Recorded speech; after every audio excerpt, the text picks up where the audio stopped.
إن الحمد لله نحمده ونستعينه ونستغفره ونعوذ بالله من شرور أنفسنا ومن سيئات أعمالنا من يهده الله فلا مضل له ومن يضلل فلا هادي له وأشهد أن لا إله إلا الله وحده لا شريك له وأشهد أن محمدا عبده ورسوله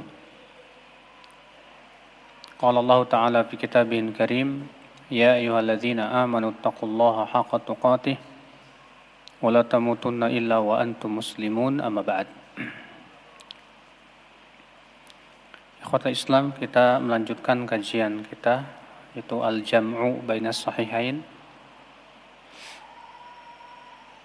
Kita masuk ke bab al-wudu salasan. Bab berwudu itu 3 kali. Maksudnya bahwa yang paling utama ya mencuci anggota wudu itu adalah 3 kali. Ya. Namun diperbolehkan berwudu dengan 2 kali. Dan boleh juga dengan sekali. Dan itu tentu batasan yang paling rendah. An Humran Maula Uthman bin Affan.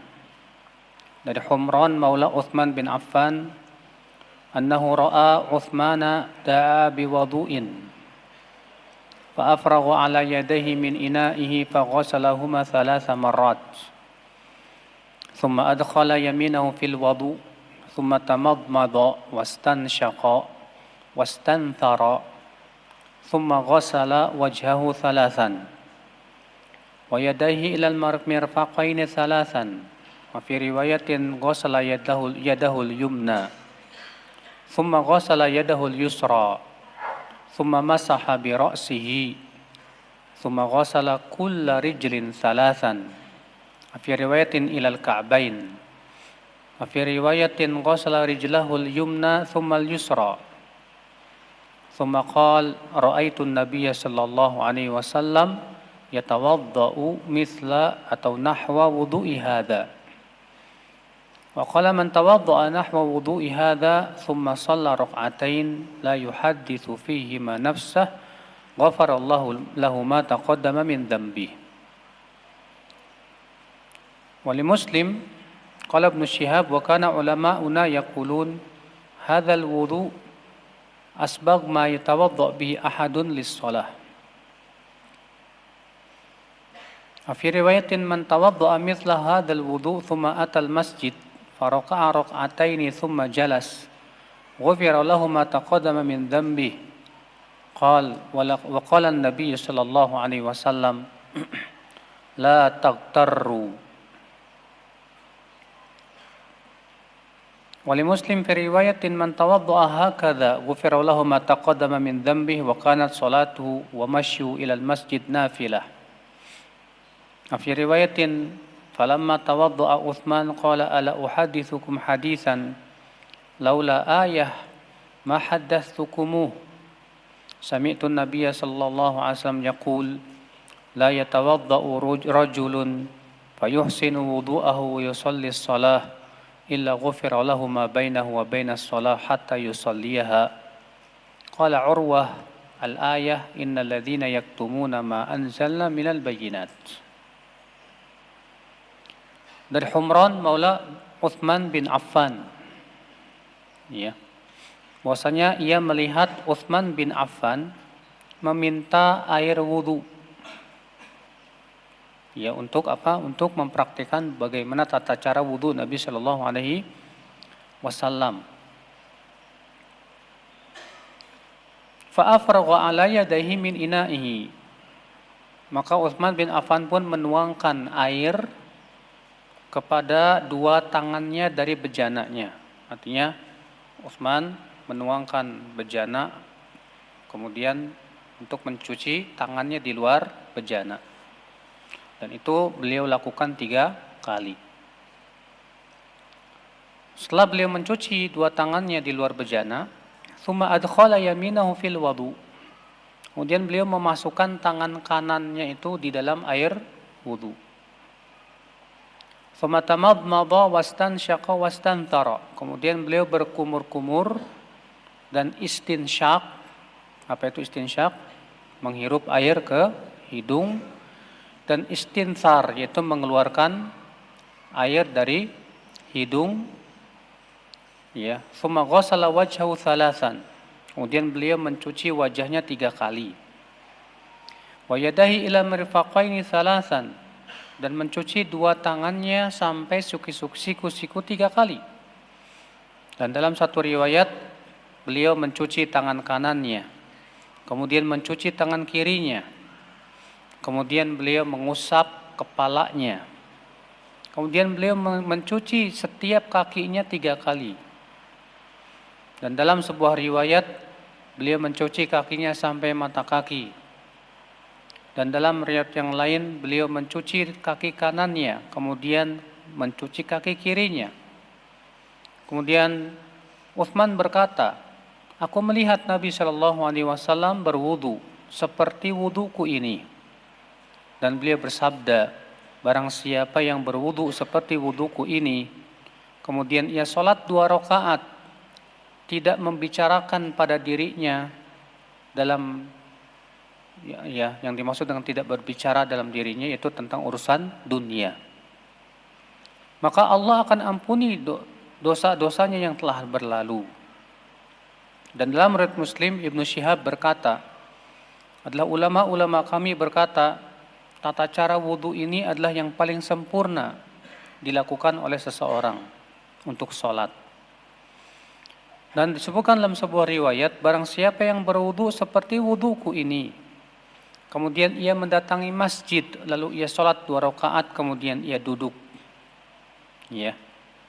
Dan dalam satu riwayat Muslim, la yanhazu illa shalah, dia pergi ke masjid tidak ada niat kecuali untuk sholat, akan diampuni dosanya yang telah lalu dari dosanya tersebut. Dan Nabi SAW bersabda, dan jangan kalian tertipu. Artinya jangan kalian tertipu dengan banyaknya amal. Dan dalam sebuah riwayat ketika Utsman telah berwudu, ia berkata,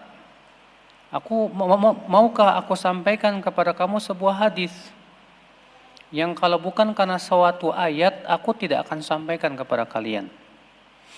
Itu aku mendengar Nabi SAW bersabda, tidaklah seseorang berwudu lalu ia memperbagus wudunya dan ia sholat, kecuali akan diampuni dosanya antara ia dan antara sholat berikutnya sampai ia melakukan sholat berikutnya tersebut. Yang dimaksud ayat tadi kata Urwah itu firman Allah, innal ladzina yaktumuna ma anzalna minal bayyinat. Sesungguhnya orang-orang yang menyembunyikan keterangan yang kami telah turunkan. Ya. Tapi akhi, kita akan bahas hadis ini. Di sini Humran melihat Utsman bin Affan meminta air wudu. Kenapa? Karena Utsman ingin mengajarkan tata cara wudu dengan praktek langsung. Dan tentunya ya, mengajarkan dengan praktek itu lebih mudah dipahami dibandingkan sebatas teori. Makanya kebanyakan para sahabat ketika mereka mengajarkan tata cara wudu Nabi SAW, mereka ajarkan dengan praktek langsung. Ya, supaya apa? Supaya lebih dipahami. Kemudian di sini Utsman bin Affan sebelum memasukkan tangannya ke dalam bejana, beliau menuangkan air dulu ya ke tangannya dan mencuci 2 tangannya di luar bejana 3 kali. Ya. Dan ini sunnah. Ya, disunnahkan sebelum kita memasukkan tangan kita ke mana? Ke dalam bejana, sebelum kita berwudu, ya kita mencuci tangan dulu berapa? 3 kali. Ya. Kemudian beliau pun baru memasukkan tangan kanannya ke dalam bejana. Nah, di sini akhwat Islam ada sebuah permasalahan, apa hukum air mustakmal? Terjadi ikhtilaf para ulama tentang hukum air mustakmal. Sebagian mengatakan bahwa air mustakmal itu suci tapi tidak mensucikan. Sebagian ulama lagi mengatakan air mustakmal itu suci dan mensucikan. Dan bahkan sebagian ada yang mengatakan air musta'mal itu najis. Akan tetapi ini pendapat yang sangat lemah. Pendapat yang rajih, yang paling kuat, ya, bahwa air musta'mal itu suci dan mensucikan. Ya. Kenapa demikian? Pertama, bahwa di sini Utsman memasukkan tangan kanannya ke dalam air wudhu. Ya, ketika Utsman memasukkan tangan kanannya ke dalam air wudhu, apa yang terjadi? Berarti air itu musta'mal. Akan tetapi Utsman ya tidak menganggapnya itu sebagai air yang tidak mensucikan. Buktinya beliau pada gerakan-gerakan selanjutnya beliau terus memasukkan lagi ke dalam bejana tangan tersebut. Ya.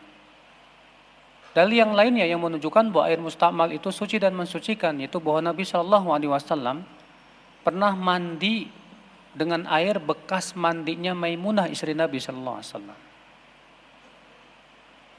Nabi Shallallahu Alaihi Wasallam mandi dengan air bekas mandinya siapa? Maimunah, dalam hadis riwayat Muslim.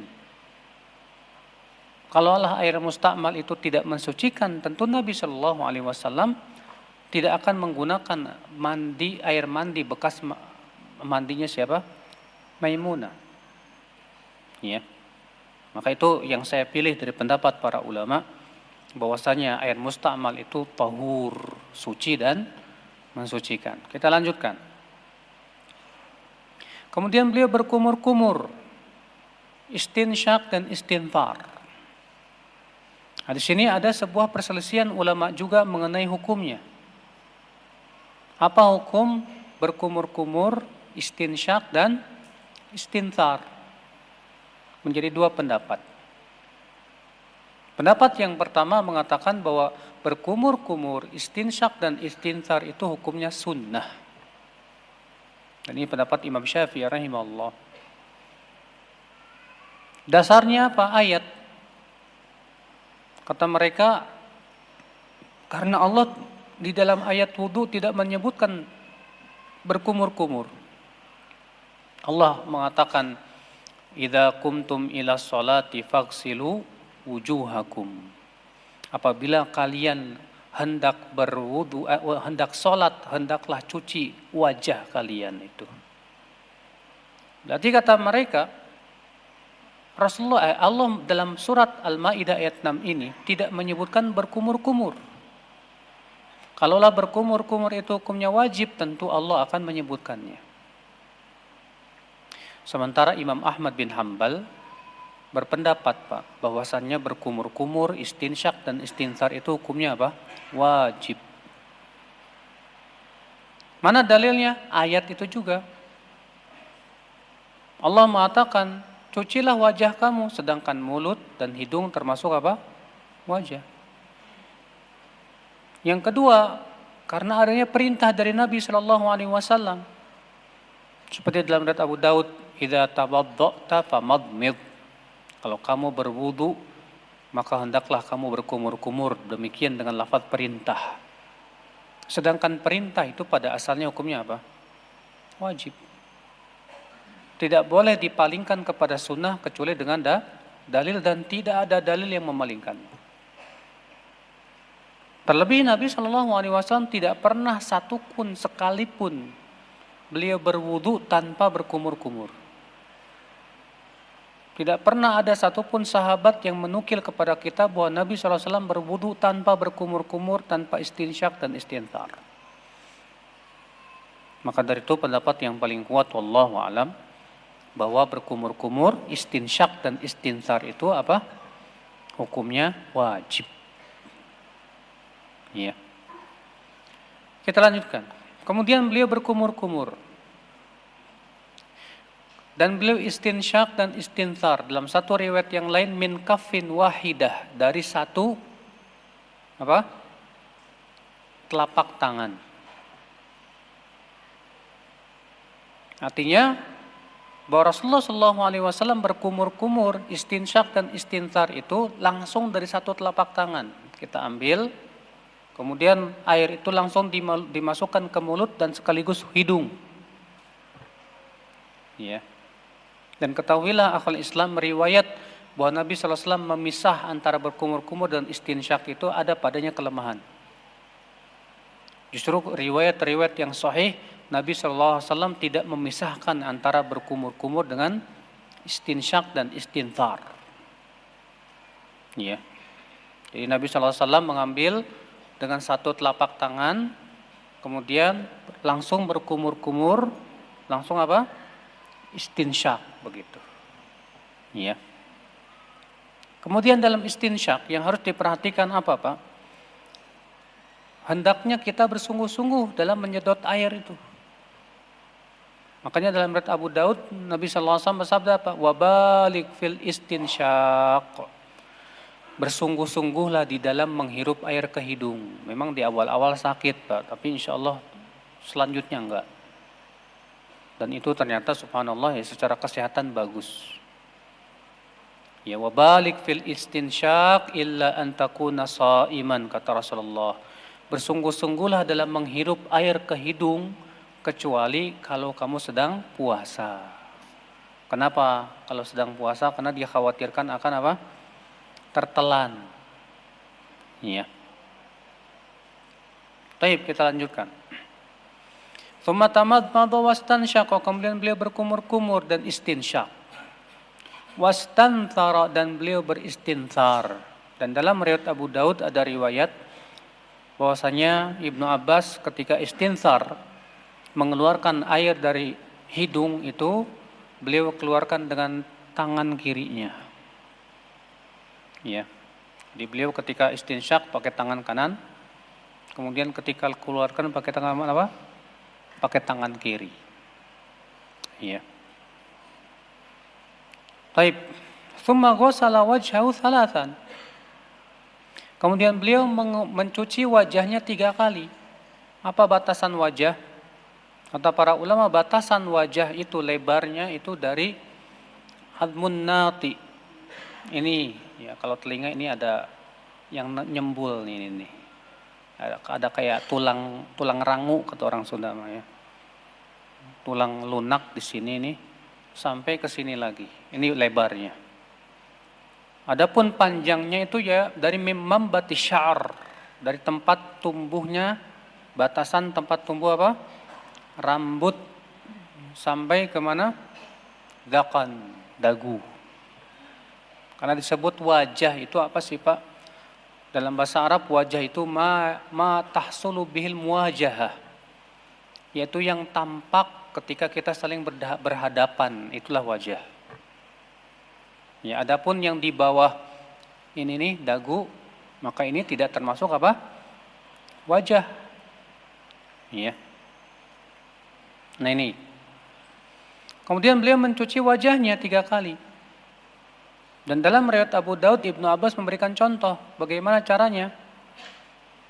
Yaitu beliau mengambil dengan tangan kanannya, lalu beliau gabungkan dengan tangan kirinya, lalu beliau apa? Cuci. Jadi diambil pakai tangan kanan, digabungkan dengan tangan kiri, kemudian apa? Cuci. Iya. Itu beliau lakukan 3 kali. Dan dalam riwayat Abu Daud juga disebutkan bahwa Nabi SAW setelah mencuci wajahnya, beliau mengambil air segenggam lalu disela-selai apa? Janggutnya. Dan menyela-nyelai janggut itu wajib bagi mereka yang punya janggut yang lebat. Adapun janggut yang tipis kayak saya, di mana kalau kita cuci itu langsung sampai ke kulit-kulitnya, maka tidak wajib. Ya, apalagi yang nggak punya jenggot sama sekali, maka tidak ada ya kewajiban bagi mereka untuk menyela-nyelai janggut. Jadi antum yang punya janggut lebat itu wajib untuk disela-selai, ya, sampai ke mana dasar kulit daripada janggut tersebut. Kita lanjutkan. Tsumma ghassala wajhahu thalathan. Kemudian beliau mencuci wajahnya 3 kali. Wa yadayhi ilal mirfaqaini thalathan. dan beliau mencuci dua tangannya, ya, sampai siku-sikunya 3 kali. Dan dalam satu riwayat disebutkan beliau mencuci tangan kanannya terlebih dahulu, kemudian mencuci tangan kirinya 3 kali sampai siku-siku. Akhwat Islam, dalam mencuci tangan bisa dengan 2 cara. Cara yang pertama itu dengan cara mengalirkan air dari siku-siku kemudian jatuh ke bawah. Atau kita ambil tangan kemudian kita alirkan sehingga air pun mengalir dari siku. Dan kedua-duanya ada contohnya dari Nabi SAW. Dan kedua-duanya boleh. Dan ketika mencuci tangan, akhwal Islam, ya, dianjurkan untuk menyela-nyelai jari jemari. Karena Nabi SAW bersabda, wa khallil bainal asabi', dan hendaklah kamu sela-selai jari jemarimu itu. Ikhtilaf para ulama tentang hukum menyela-nyelai jari jemari. Yang rajih bahwa wajib bagi mereka yang tangannya gemuk. Dimana kalau jika tidak disela-selai mengakibatkan air tidak masuk. Ya, kayak antum nih gemuk. Ya. Kalau tidak disela-selai akibatnya tidak masuk ini. Tapi kalau yang kurus kayak saya, ya kalau dicuci aja langsung kena, maka ini tidak wajib. Atas pendapat yang rajih. Ya. Ini dan dalam satu riwayat Nabi SAW mensela-selainya dengan jari kelingkingnya. Ya. Kemudian terjadi ikhtilaf lagi. Apakah disunahkan mencuci tangan itu melebihi siku-siku? Artinya kalau kita cuci tangan, kita cuci sampai ke ketiak misalnya. Atau tidak? Terjadi ikhtilaf para ulama menjadi 2 pendapat. Sebab ikhtilaf mereka adalah berhubungan dengan lafaz hadis, apakah itu sabda Nabi atau bukan. Ya, karena disebutkan dalam hadis Nabi sallallahu alaihi wasallam riwayat Muslim, demikian pula Bukhari, inna ummati yud'auna yaumal qiyamah ghurran muhajjalina min atharil wudu. Sesungguhnya umatku nanti di hari kiamat akan dipanggil dalam keadaan ubun-ubun mereka bercahaya. Demikian pula kaki dan tangan mereka bercahaya karena bekas air wudu. Lalu di situ ada lafaz setelahnya apa? Faman istata'a minkum an yutila ghurratahu falyaf'al. Siapa di antara kalian yang mampu memanjangkan cahayanya, silahkan ia lakukan. Nah, lafaz ini diikhtilafkan oleh para ulama, Pak. Apakah lafaz ini adalah sabda Nabi atau ini perkataan Abu Hurairah? Sebagian mengatakan ini sabda Nabi sallallahu alaihi wasallam. Atas dasar itu mereka mengatakan disunahkan untuk mencuci melebihi siku-siku. Sementara sebagian ulama mengatakan tidak, itu bukan sabda Nabi. Akan tetapi itu mudraj dari perkataan Abu Hurairah. Kenapa? Karena telah ada dalam sebuah riwayat Abu Awanah dalam sahihnya, di mana Abu Hurairah setelah meriwayatkan hadis tadi bahwa umatku akan datang pada hari kiamat dalam keadaan ghurran muhajjalin min atharil wudu. Lalu Abu Hurairah berkata Abu Hurairah, siapa di antara kalian yang ingin memanjangkan cahayanya, silahkan ya lakukan. Dan ini yang dirajikan oleh Syekh Albani rahimahullah, bahwasannya itu adalah ucapan Abu Hurairah, bukan sabda Nabi sallallahu alaihi wasallam. Dan yang lebih menguatkan lagi adalah disebutkan dalam sebuah riwayat bahwa Abu Hurairah pernah berwudu, Pak. Kemudian beliau mencuci tangannya sampai ke ketiaknya.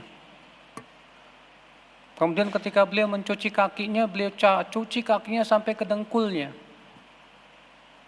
Rupanya, ya, seorang tabi'in yang bernama Tawus merasa heran dan berkata, "Ma hadzal wudu ya Abu Hurairah?" Wudu apa ini hai Abu Hurairah? Maka Abu Hurairah berkata, "Anta huna, kamu ada di sini?" "Iya." "Kalau aku tahu kamu berada di sini, aku tidak akan berwudu seperti ini," kata Abu Hurairah. "Aku mendengar Rasulullah SAW bersabda, sesungguhnya umatku nanti pada hari kiamat akan datang dalam keadaan ubun-ubun kaki dan tangannya bercahaya." Ini menguatkan juga ya riwayat ini bahwa ini adalah perkataan Abu Hurairah, bukan dari sabda Nabi Shallallahu Alaihi Wasallam. Dan kalau kita perhatikan ayat, demikian pula hadis-hadis yang banyak dari para sahabat, mereka hanya mencukupkan kepada siku-siku saja. Demikian pula mata kaki. Ini di ayat. Ya, dalam surat Al-Maidah itu Allah hanya menyebutkan sampai siku-siku. Dalam hadis riwayat Utsman bin Affan yang sedang kita baca juga di sini. Utsman bin Affan di situ berwudu sampai siku ketika mencuci tangan. Dalam hadis yang nanti setelah ini juga hadis Abdullah bin Zaid, beliau pun juga mencontohkan berwudu sampai siku-siku. Demikian pula dalam hadis Ali bin Abi Thalib, demikian pula dalam hadis Ibnu Abbas, dan dalam beberapa hadis yang lainnya semua menyebutkan sampai siku-siku. Dan ini pendapat yang dirajikan oleh jumhur, dan itulah yang paling kuat, wallahu a'lam. Ya, bahwa mencuci melebihi mata kaki dan melebihi siku-siku itu tidak sunnah. Ya, tidak sunnah. Kita lanjutkan. Dan dalam satu riwayat beliau mencuci tangan kanan dulu, kemudian kanan kiri. Ya, semua ulama sepakat, Pak, mendahulukan yang kanan dari kiri itu hukumnya sunnah, bukan wajib. Maka kalau ada orang yang mendahulukan kiri dulu baru kanan, sah wudunya. Akan tetapi itu makruh. Kenapa? Karena tidak sesuai dengan perbuatan Nabi Shallallahu Alaihi Wasallam. Ya. Kita lanjutkan. Kemudian beliau mengusap kepalanya. Adapun mengusap kepala terjadi ikhtilaf para ulama. Apakah mengusap kepala itu disyariatkan 3 kali juga? Ataukah mengusap kepala itu cukup sekali saja? Ikhtilaf para ulama dalam hal ini. Sebagian ulama mengatakan bahwa mengusap kepala pun juga disyariatkan 3 kali. Ya. Dasarnya hadis bahwa Nabi Sallallahu Alaihi Wasallam berwudu 3 kali. Pertama. Dasarnya juga hadis Utsman dalam riwayat yang lain, bahwa Utsman pernah berwudu dan beliau mengusap kepalanya 3 kali. Mengusap kepalanya 3 kali. Ya. Maka atas dasar riwayat inilah mereka mengatakan bahwa mengusap kepala itu disyariatkan 3 kali. Sementara sebagian ulama berpendapat bahwa mengusap kepala cukup sekali saja. Ini berdasarkan riwayat Ali bin Abi Thalib yang dikeluarkan Abu Daud dan yang lainnya. Di mana Ali bin Abi Thalib di situ menyebutkan wa masaha ra'sahu marratan wahidah. Dan Rasulullah SAW mengusap kepalanya itu cuma sekali saja. Yang kedua, dikiaskan kepada mengusap khuf. Kata Syekhul Islam, yang namanya mengusap itu tidak disyariatkan lebih dari sekali. Berbeda dengan mencuci. Kalau mencuci disyariatkan sampai 3 kali. Adapun mengusap, contoh, Nabi mengusap khuf. Nabi mengusap apa? Khuf. Ada enggak riwayat bahwa beliau mengusap khuf itu 3 kali? Tidak ada. Yang ada dalam riwayat bahwa Nabi SAW mengusap khuf itu berapa? Sekali. Maka ini pun juga kepala mengusap. Karena ini sama-sama mengusap, maka disyariatkan hanya sekali saja, tidak disyariatkan lebih dari 3 kali. Lalu bagaimana dengan dalil yang mengatakan tadi? Adapun dalil hadis bahwa Utsman meriwayat dalam satu riwayat yang lain bahwasanya Utsman bin Affan pernah mengusap kepala 3 kali, maka dijawab bahwa itu riwayat yang syadzah. Riwayat yang syadz. Kenapa? Karena kebanyakan perawi yang meriwayatkan dari Utsman bin Affan tanpa menyebutkan kata 3 kali. Iya. Oleh karena itulah yang dibawakan oleh Imam Bukhari dan Muslim dalam sahihnya tentang periwayatan Utsman bin Affan itu tanpa penyebutan 3 kali. Itu menunjukkan bahwasanya yang mahfuz, yang sahih itu adalah tanpa penyebutan 3 kali. Dan penyebutan 3 kali itu termasuk riwayat yang syadz. Adapun hadis yang mengatakan bahwa Nabi SAW berwudu 3 kali, maka kita katakan ini dalil yang umum. Sementara ada dalil yang khusus dari Ali bin Abi Thalib, bahwasanya Nabi mengusap kepala itu hanya sekali. Dan saya lebih condong kepada pendapat ini, Pak. Bahwa mengusap kepala itu berapa? Cukup sekali saja. Ya. Kemudian terjadi ikhtilaf para ulama. Mengusap kepala itu apakah wajib seluruhnya ataukah boleh sebagian saja? Sebagian ulama mengatakan mengusap kepala boleh sebagian saja. Seperti yang diriwayatkan dari Imam Syafi'i dan Imam Abu Hanifah. Dan mereka terjadi berbeda pendapat. Batasan sebagian ini berapa? Sebagian mengatakan 3 jari. Sebagian mengatakan setengah. Makanya yang diriwayatkan dari Imam Syafi'i, ya, dan dari mazhab Syafi'i, boleh mengusap depannya saja, Pak, boleh. Makanya di masyarakat kita itu kalau mengusap kepala kan cuma depannya aja kan. Memang betul itu dari mazhab Syafi'i. Iya. Dasarnya apa? Dasarnya hadis tadi. Bahwa umatku nanti pada hari kiamat datang dalam keadaan ubun-ubunnya bercahaya. Kata mereka, Nabi hanya menyebutkan yang bercahaya itu ubun-ubunnya, bukan seluruh kepala. Itu menunjukkan bahwa mengusap ubun-ubun saja sudah cukup. Paham tidak, Pak? Iya. Sementara Imam Ahmad bin Hanbal berpendapat bahwa mengusap kepala harus keseluruhan. Kenapa? Karena Nabi Shallallahu Alaihi Wasallam dalam riwayat Abdullah bin Zaid yang akan dibacakan oleh kita nanti setelah hadis ini mempraktekkan bagaimana tata cara mengusap kepala. Dalam hadis Abdullah bin Zaid disebutkan di situ, fabada'a bi muqaddami ra'sihi. Maka beliau memulai dari depan kepalanya. Ya. Thumma dhahaba bihi ma ila qafah. Kemudian beliau menyeretnya sampai ke tengkuknya. Thumma raddahuma ilal makan alladzi bada'a min.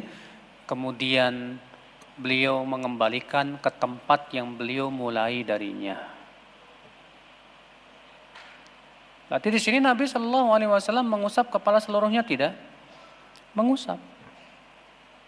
Sedangkan di sini Nabi Shallallahu Alaihi Wasallam sedang mempraktekkan perintah ayat yang sifatnya wajib. Nabi Shallallahu Alaihi Wasallam sedang mempraktekkan ayat dalam ayat surat Al-Maidah tadi. Famsahu biru'usikum, usaplah kepala kalian. Lalu Nabi pun mempraktekannya seperti itu. Ya. Sedangkan usul fikih mengatakan dalam kaidah usul fikih, perbuatan Nabi dalam rangka mempraktekkan perintah Allah yang wajib, maka perbuatan itu hukumnya wajib.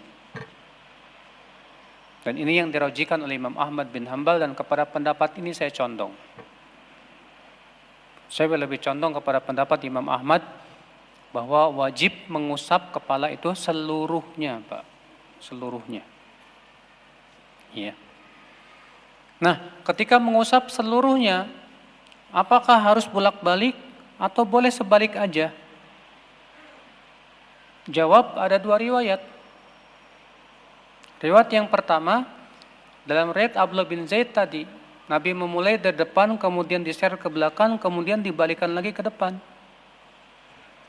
Tapi di dalam riwayat Abu Daud disebutkan bahwa Nabi SAW mengusap kepalanya mengikuti alur rambutnya.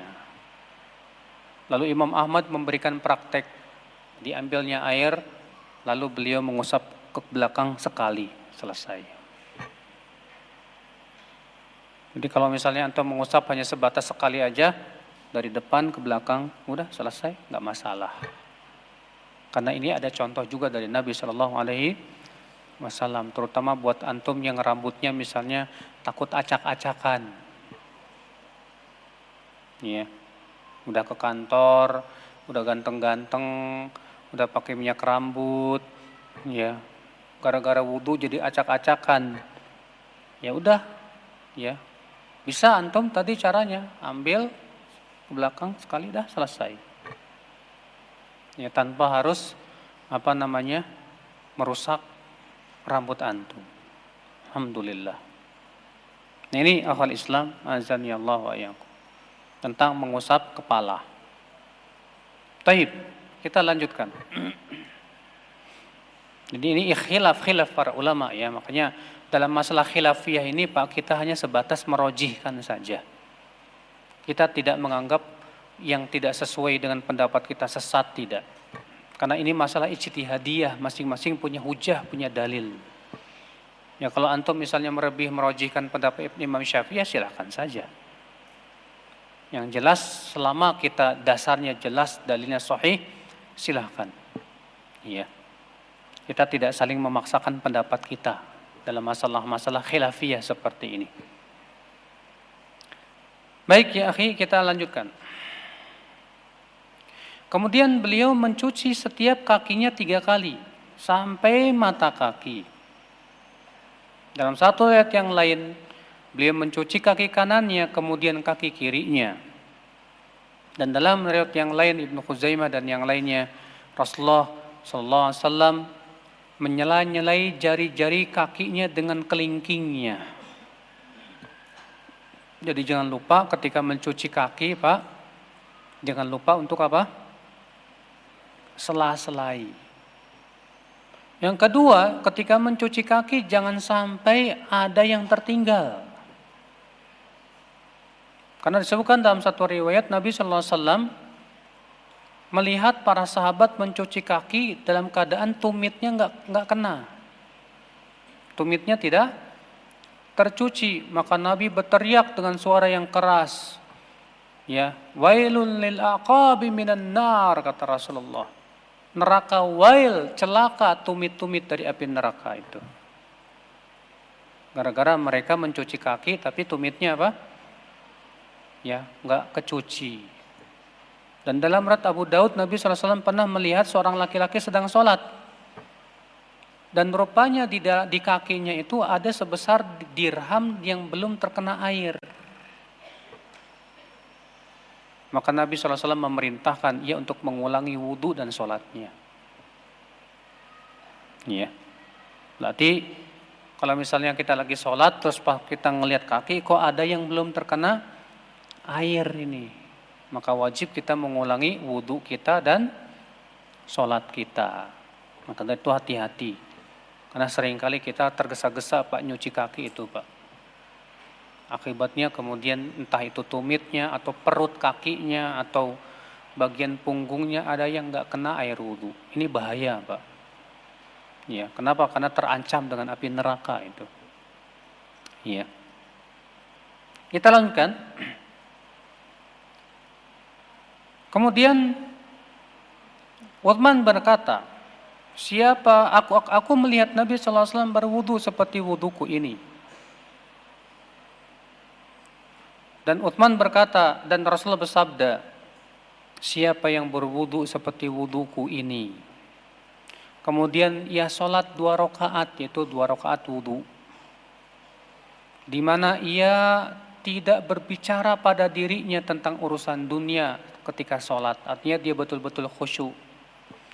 Maka Allah akan ampuni dosanya yang telah lalu. Iya. Di sini, sementara dalam riwayat yang lain nanti akan disebutkan juga hadisnya, ya, bahwa Rasulullah SAW mengajarkan kita doa setelah wudhu. Dan itu nanti hadisnya akan kita bacakan pada pertemuan yang akan datang insyaallah. Yaitu asyhadu an la ilaha illallah wahdahu la syarikalah wa asyhadu anna Muhammadan abduhu wa rasuluh. Dan dalam riwayat Tirmidzi ada tambahan Allahumma ja'alni minat tawwabin waj'alni minal mutatahhirin. Dan dalam riwayat Tirmidzi juga Nabi sallallahu alaihi wasallam setelah wudu membaca subhanakallahumma wa bihamdika asyhadu an la ilaha illa anta astaghfiruka wa atubu ilaika. Kata Nabi, siapa yang berwudu kemudian membaca itu, maka ia akan distempel dan tidak akan pecah sampai hari kiamat. Iya. Nabi di sini dalam riwayat ini mengatakan, siapa yang berwudu seperti wuduku ini, kemudian ia sholat 2 rakaat tidak berbicara pada dirinya tentang urusan dunia, berarti ya balasannya apa? Akan diampuni dosanya yang telah lalu. Berarti untuk mendapatkan pahala ini Pak harus terpenuhi. Apa yang terpenuhi? Pertama, wudunya harus seperti wudu Rasul. Berarti kalau dia bikin wudu tata cara wudu sendiri, misalnya dia mundur nih, cuci kaki dulu, kemudian mengusap kepala, kemudian tangan, kemudian, maka kita katakan dia tidak dapat keutamaan tersebut. Kenapa? Karena tidak sesuai dengan wudu Nabi Shallallahu Alaihi Wasallam. Namun terjadi ikhtilaf para ulama, apakah tartib dalam wudu itu wajib atau tidak? Artinya ketika berwudu itu wajib tertib apa enggak, Pak? Jumhur mengatakan wajib. Ya, sebagian ulama mengatakan hukumnya tertib wudu itu wajib. Kenapa? Karena Allah Subhanahu wa taala yang menyebutkan dalam Al-Qur'an secara tertib. Demikian pula hadis Utsman pun juga, hadis Abdullah bin Zaid juga. Dan semua sahabat berwudu secara tertib. Iya. Sementara sebagian ulama mengatakan tertib dalam wudu itu tidak wajib. Karena adanya sebuah riwayat yang menyebutkan Rasulullah pernah berwudu tidak tertib. Cuman saya qadarullah enggak hadir hadis tersebut di ingatan saya. Tapi disebutkan oleh Syekh Albani dalam kitab Tamamul Minnah. Ya. Di situ beliau menyebutkan sebuah riwayat bahwa Nabi SAW pernah berwudunya itu tidak tertib. Tidak tertib. Ya. Akan tetapi kebanyakan ulama mengatakan bahwa itu riwayat yang syadz. Walaupun Syekh Albani mensahihkannya. Akan tetapi banyak ulama tidak mensahihkannya. Karena bertabrakan dengan riwayat perawi-perawi yang banyak yang meriwayatkan secara tertib. Dan saya lebih condong kepada pendapat yang mengatakan wajib tertib dalam berwudu. Ya. Kemudian terjadi ikhtilaf lagi para ulama. Apakah mualah itu wajib atau tidak? Atau enggak mualah, Pak? Hah? Mualah itu artinya mencuci anggota tubuhnya itu harus terus-menerus, enggak boleh ada jeda. Jadi habis mencuci wajah langsung mencuci apa? Tangan, habis mencuci tangan mencuci mengusap kepala, habis mengusap kepala kaki. Ikhtilaf para ulama. Sebagian ulama mengatakan mualah itu enggak wajib. Dasarnya apa? Riwayat Ibnu Umar. Bahwa Ibnu Umar pernah beliau berwudu di pasar. Ketika mau mencuci kakinya, habis airnya, Pak. Lalu kemudian Ibnu Umar pulang ke rumah. Sesampai di rumahnya, beliau baru mencuci kakinya. Iya. Mualah enggak di sini? Tidak. Sementara sebagian ulama mengatakan wajib mualah itu. Karena Nabi SAW tidak pernah sekalipun berwudu tanpa mualah. Ya. Ini khilaf para ulama dalam ini masyhur tentang apakah mualah itu wajib atau tidak. Dan bagi mereka yang mensyaratkan mualah, batasannya seperti apa? Yang tidak wajib mengatakan mualah. Atau misalnya mualah tidak wajib, oke, batasannya seperti apa? Sebagian mengatakan selama anggota tubuhnya belum kering. Sebagian mengatakan begini dan begitu. Tapi saya belum mendapatkan riwayat dalil tentang masalah itu. Wallahu a'lam. Yang jelas Pak, selama kita masih bisa mualah, lakukanlah secara mualah. Ya. Adapun perbuatan Ibnu Umar tersebut terpaksa. Karena beliau kehabisan air, baru kemudian apa? Pulang sampai rumah. Selama masih ada air, kenapa harus kita nggak mualah? Nggak ada alasan kita untuk tidak mualah. Taib, ya akhi. Nah, di sini menunjukkan akhi keutamaan sholat sunnah wudu. Di mana Nabi SAW mengatakan siapa yang berwudu seperti wuduku ini. Kemudian ia sholat 2 rakaat dan tidak membicarakan tentang dunia dalam sholatnya tersebut, akan diampuni dosa-dosanya yang telah lalu. Tapi ini Pak, memenuhi syarat ini tidak mudah Pak. Karena syaratnya Nabi mengatakan di 2 rakaat itu antum tidak mikirin dunia. Siapa yang bisa? Sulit. Kebanyakan kita takbiratul ihramnya khusyuk, Al-Fatihahnya khusyuk. Pas baca surat mulai ingat sana, ingat sini, ingat sana, ingat sini. Susah sekali. Sementara syaratnya di sini dia sholat 2 rakaat dan dia tidak membicarakan apapun dalam dirinya tentang urusan dunia. Artinya dia fokus dalam sholatnya itu. Masya Allah. Iya. Ikhwatul Islam, azani Allah wa iyyakum. Oleh karena itulah, ya, salat wudu itu adalah merupakan jalan menuju surga. Karena Bilal bin Rabah ditanya oleh Rasulullah SAW, "Hai Bilal, dengan apa engkau mendahului aku ke surga? Aku masuk surga dan aku mendengar suara terompah kakimu."